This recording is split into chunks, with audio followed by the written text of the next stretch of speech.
একটা ধর্মের যত উপসর্গ, যত বৈশিষ্ট্য, সব কয়টা গণতন্ত্রের মধ্যে থাকার পরেও গণতন্ত্র নিজেকে ধর্ম পরিচিতি না দিয়ে পুরো পৃথিবীবাসীকে, বিশেষ করে মুসলিমকে ইসলাম থেকে খারিজ করে বের করে একটা ডেমোক্রেসিতে ঢুকায় দেয়, অন্য ধর্মের মধ্যে নিয়ে গেছে। যেমন আমরা একটা উদাহরণ দিই, যেমন আমরা বলি যে ওই লোক খ্রিস্টান হয়ে গেছে, আমরা বুঝি যে তিনি আর মুসলমান নেই। কেউ ওই লোকটা বৌদ্ধ হয়েছে, খ্রিস্টান হয়েছে, ইহুদি হয়েছে, তাহলে আমরা বুঝি সে আর মুসলমান নেই। কিন্তু অতীব দুঃখের বিষয় যে ডেমোক্রেসি এমন একটা মানে মতাদর্শ, যে ডেমোক্রেসিটা এভাবে এসছে যে উনি গণতান্ত্রিক মুসলমান। তার মানে যে উনি গণতন্ত্রের ধর্মের মধ্যে ঢুকে এখনো মুসলমান আছেন, গণতন্ত্র মেনে নেওয়ার পরেও তিনি মুসলমান আছেন। আমার আলোচ্য বিষয় এই পলিটিক্যাল এই সাইডটা না, আলোচ্য বিষয়টা হলো গণতন্ত্রটা পৃথিবীতে কিভাবে এস্টাবলিশড হয়েছে। এস্টাবলিশড হয়েছে, বিল্ড হয়েছে তার সিলেবাস দ্বারা। তার সে একটা মতাদর্শ, কিভাবে মতাদর্শটা সিলেবাসের মাধ্যমে, সিলেবাসের মাধ্যমে পুরো একটা পৃথিবীতে একটা কমিউনিটি তারা তৈরি করেছে। ভাইরা, ইসলাম পৃথিবীতে এসছে, নবী আলাইহিস সালাম যখন এসছেন তখন দুনিয়াতে হাজারো রকম সমস্যা ছিল। কোন সমস্যা ছিল না জাহিলি জামানায়? অল প্রবলেম ফেস করতে হয়েছে। সেই সমস্যা সমাধান করার জন্য কি কি পদক্ষেপ নেওয়া দরকার ছিল? সমাজ বিজ্ঞানীকে ডাকলে একরকম কথা বলতো, যদি ফিনান্সের কথা বলা হতো, অর্থনীতিবিদকে ডাকা হতো, তাহলে তিনি অর্থনীতির কথা বলতেন সমাধানের জন্য। কবিকে ডাকলে বলতো যে হ্যাঁ কাব্য চর্চা করতে হবে, সাহিত্য শিখতে হবে। এইভাবে এক একজন এক এক কথা বলতো, কিন্তু কারো কাছে কোনো পরামর্শ জিজ্ঞেস না করে আল্লাহ রাব্বুল আলামিন একটা কথা সকল সমস্যার সমাধান করার জন্য একটা শব্দ বললেন, কি ইকরা বিসমি রাব্বিকাল্লাযী খলাক। অর্থাৎ আমি তোমাদের নিকটে একটা সিলেবাস পাঠাচ্ছি। সিলেবাস পাঠাচ্ছি কোথায়? এই শব্দের মধ্যে নাই, কিন্তু কোরআন শরীফের আরেক জায়গায় দেখেন যে কুল্লাহ বিদু মিনহা জামিআ ফা ইম্মা ইয়াতিয়ান্নাকুম মিন্নি হুদান ফামান তাবিআ হুদায়া ফালা খাউফুন আলাইহিম ওয়া লাহুম ইয়াহজানুন। যে তোমরা সবাই দুনিয়াতে যাও, ওইখানে আমার একটা সিলেবাস যাবে, ওই সিলেবাসকে যদি তোমরা তাবিআ হুদায়া, আমার ওই সিলেবাসকে যদি তোমরা হেদায়েত মানে সিলেবাস, হেদায়েত তো একটা গাইডলাইন লাগবে, তা আমার ওই হেদায়েত যদি তোমরা অনুকরণ করো, তাহলে কি হবে? ফালা খাউফুন আলাইহিম ওয়া লাহুম ইয়াহজানুন। তাহলে তোমাদের অতীত কর্মকাণ্ডের জন্য তোমাদের ভুল স্বীকার করতে হবে না, চিন্তা করতে হবে না, ভবিষ্যৎ নিয়েও কোনো আশঙ্কা নাই, তোমরা মুক্তি পেয়ে যাবে।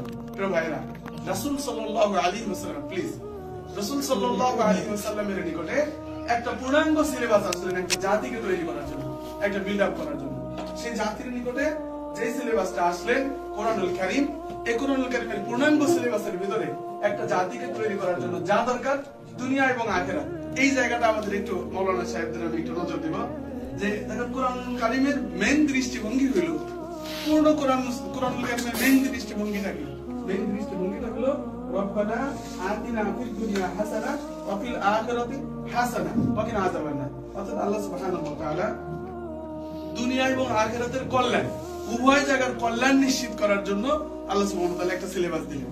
ফলে কোরআনুল কারীমের এই সিলেবাসের মাধ্যমে পূর্ণাঙ্গ মানব সভ্যতার সমস্যা সমাধান হয়ে গেল। কিভাবে হইলো? 23 বছর আল্লাহ রাসূল সে পদ্ধতি অনুযায়ী করলেন।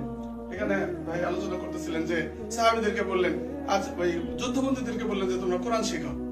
তো কোরআনের ভিতরে কি আছে? কোরআনের ভিতরে এটাই আছে, একটা আয়াতের মধ্যে সেটা পাওয়া যায়, রব্বানা আতিনা ফিদ দুনিয়া হাসানা, দুনিয়ার কল্যাণ, আখিরাতের কল্যাণ।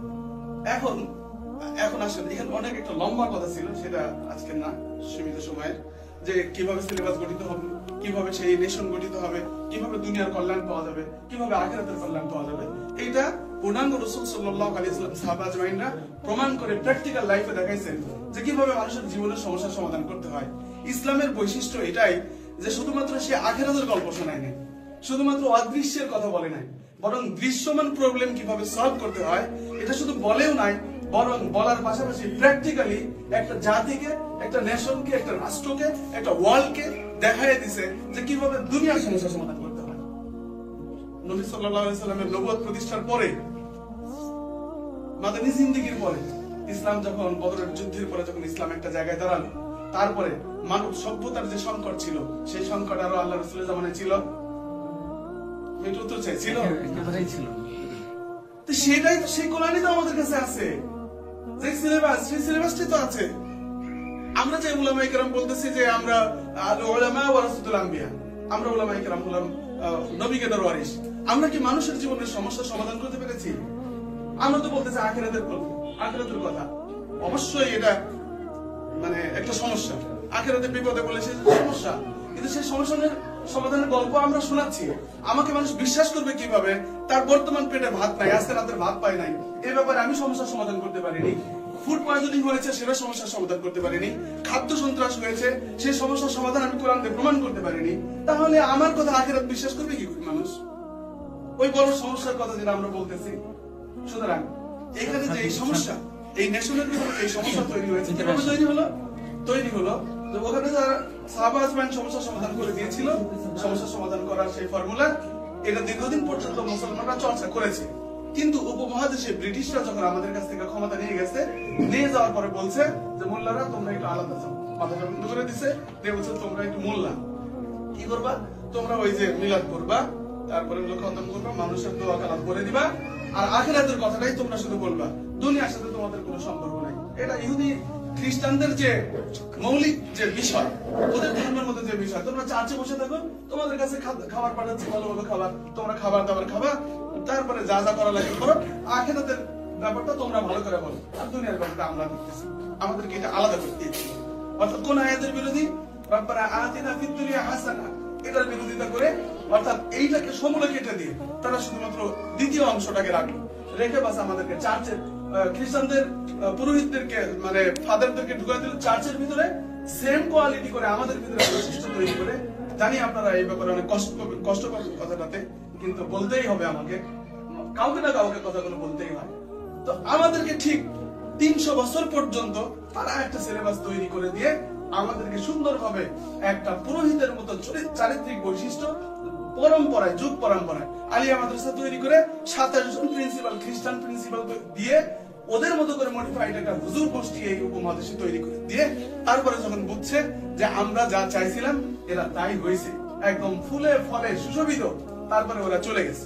যাওয়ার পরে বাংলাদেশ সহ উপমহাদেশে এরকম আরো কয়েকটা স্বাধীনতা আসছে, 47-এর স্বাধীনতা আসছে, 71-এর স্বাধীনতা আসছে। কিন্তু ভাইরা, এই স্বাধীনতাটা শুধুমাত্র আমরা একটা ভৌগোলিক স্বাধীনতা পেয়েছি। সত্যিকার অর্থে মস্তিষ্কের স্বাধীনতাই হলো মেইন স্বাধীনতা, অর্থাৎ গোলামীর জিনজির গলার থেকে ফেলে দেওয়াটাই হলো মেইন স্বাধীনতা।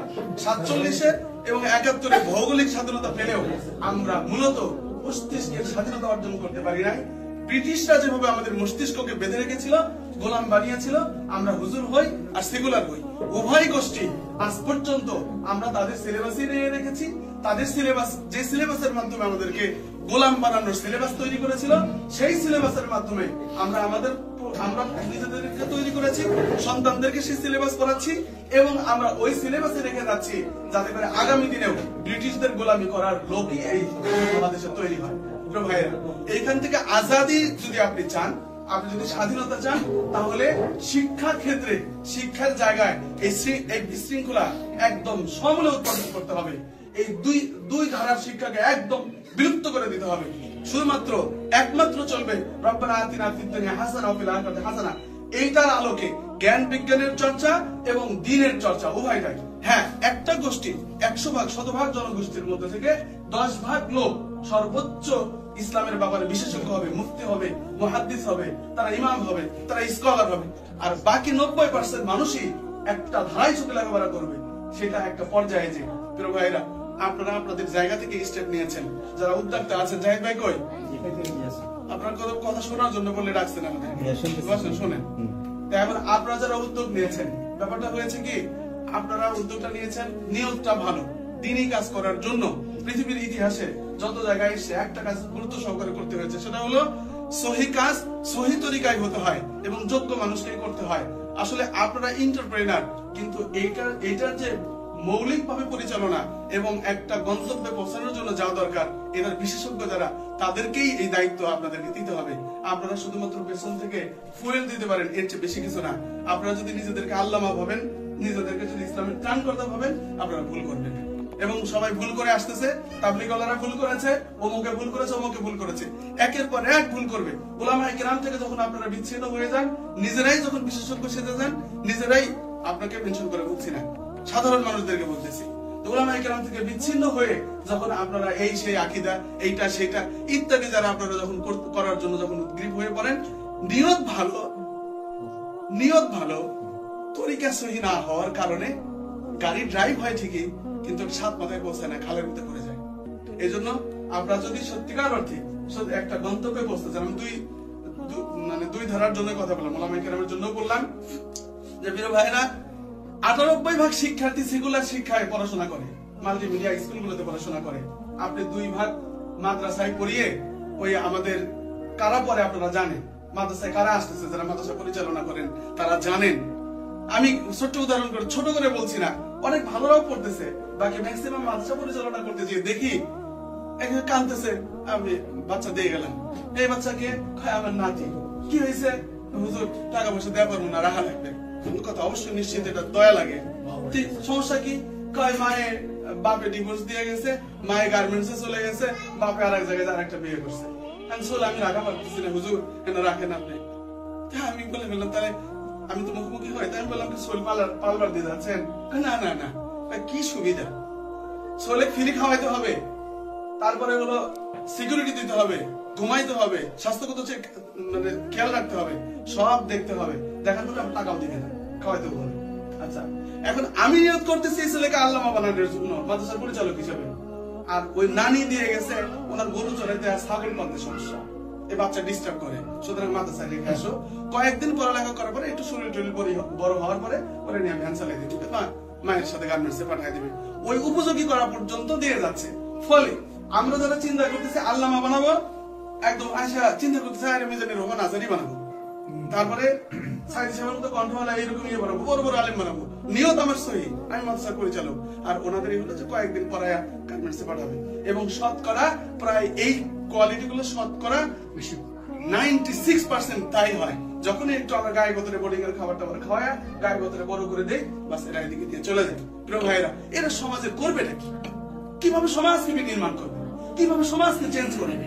98% শিক্ষার্থী যারা এস্টাবলিশ, যারা এই সেই ব্রিটিশের সময় থেকে আপনাকে আমাকে শাসন করে যাচ্ছে, ওই সিলেবাসের মাধ্যমে তারা তৈরি হয়েছে। তারা তৈরি হচ্ছে সুইডেন থেকে বাংলাদেশে শাসন করার জন্য, আর আমি এখান থেকে তৈরি করতেছি এই একটা প্রোডাক্ট। এই প্রোডাক্ট ওই প্রোডাক্টের উপরে নেতৃত্ব কিভাবে দেবে? সুতরাং নেতৃত্ব যদি দিতে হয়, তাহলে নেতৃত্বের যে চলমান ধারা আছে, এই চলমান ধারার নেতৃত্ব প্রথমত আমাদেরকে ওলামায়ে কেরামকে হাতে নিতে হবে। এই প্রোডাকশন হাউসটার নেতৃত্ব আমাদেরকে নিতে হবে। আর এটা কাফের মসজিদ স্কুল লিখলে ভালো না। আরে ভাই, স্কুল থেকে তো আপনার নেতা তৈরি হচ্ছে, আপনার যে মসজিদের সভাপতি উনি কোথায় থেকে তৈরি হয়ে আসছে? এই সেকুলার প্রতিষ্ঠান থেকে। আপনি ডিসি, আপনার এই সেকুলার প্রতিষ্ঠান থেকে এসছে। আপনি 21 জন মানুষের দ্বারা শাসিত, এই 21 জনই তৈরি হয়ে আসছে এই লাইন থেকে, একটা মাদ্রাসা থেকে না। আপনি একমাত্র হুজুর যে শোষিত, এই 21 জন মানুষ আপনাকে শোষণ করে। তাহলে এদের এই শৃঙ্খল যদি ভাঙতে হয়, তাহলে স্কুলের নেতৃত্ব ওলামায়ে কেরামদের হাত দিতে হবে।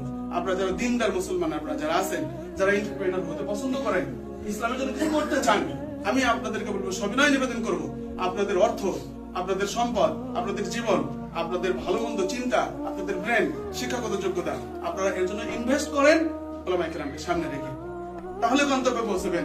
দেখেন, নিজের টাকা দিয়েই কিন্তু বড় লোকেরা গাড়ি কেনে, 10 কোটি টাকা দিয়ে গাড়ি কেনে, কিন্তু গাড়িটা কিন্তু তুলে দেয় কিন্তু একজন দক্ষ ড্রাইভারের কাছে। আপনারা যদি মনে করেন যে আমি নিজেই গাড়ি কিনছি, সমস্যা কি, আমি চালাবো, আপনার বেটাও যদি এসে কাজে, বাবা 10 কোটি টাকার গাড়ি কিনছো, তুমি আমার একটু দাও, আমি একটু চালাই, না না না, কি জন্য? তোর জীবন সংখ্যার মধ্যে পড়ে যাবে, তুই গাথাই করবি, গাড়িও আমার যাবে, তুইও যাবো ইসলামে। ফলে কি করি আমরা? একজন দক্ষ ড্রাইভারকে দিই। প্রতিষ্ঠান যদি ভালো করতে চান, দক্ষ ড্রাইভারের হাতে তুলে দেন, গাড়ি আপনার, টাকাও আপনার, সবকিছু আপনার, কিন্তু ডিজাইনটা কিন্তু আপনি ইঞ্জিনিয়ারের কাছ থেকেই নেন। আপনি একজন ডাক্তার, আপনি জানেন। ভাইরা, আমি দুই দলের জন্য কথা বললাম, ওলামায়ে কেরামের জন্য বললাম, শিক্ষা নিয়ে চিন্তা করেন, না হলে আজীবন আপনি আমি গোলামি করে গেলাম, আগামী দিনেও আমাদের সন্তানদেরকে গোলামি করতে হবে। এই স্বাধীনতা আর এই আজাদী যদি চাইতে হয়, তাহলে প্রথমত মানসিক গোলামি আমাদেরকে পরিহার করতে হবে। আল্লাহ রাব্বুল আলামিন এই গোলামি থেকে বাঁচার জন্য শিক্ষা পদ্ধতির মাধ্যমে শিক্ষার স্বাধীনতা অর্জন করার জন্য তৌফিক দান করেন। আসসালামু আলাইকুম ওয়া রাহমাতুল্লাহি ওয়া বারাকাতুহু।